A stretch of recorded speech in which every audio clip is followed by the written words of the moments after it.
আপনার সিজিপিএটা শুধুমাত্র আপনার প্রথম চাকরি পাওয়ার জন্য গুরুত্বপূর্ণ।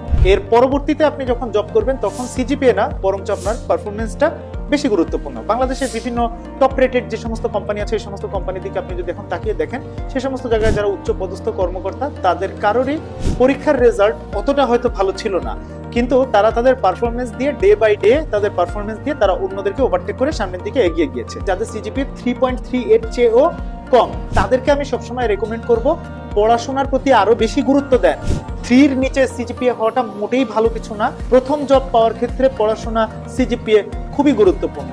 প্রথম জব পাওয়ার পরে জবে মনোযোগী হতে হবে এবং জবের পারফরমেন্সের থেকে আপনার যখন জব থেকে বেটার আউটকাম আসবে, আপনার যখন অ্যাচিভমেন্ট যুক্ত হবে, তখন ধীরে ধীরে আপনার সিজিপিএ এর প্রয়োজনীয়তাটা কমে আসবে। তখন ক্যারিয়ারে বা কর্পোরেটে আপনার অ্যাচিভমেন্টটাকে সিজিপিএ এর চাইতে বেশি প্রায়োরিটি দিয়ে মূল্যায়ন করা হবে।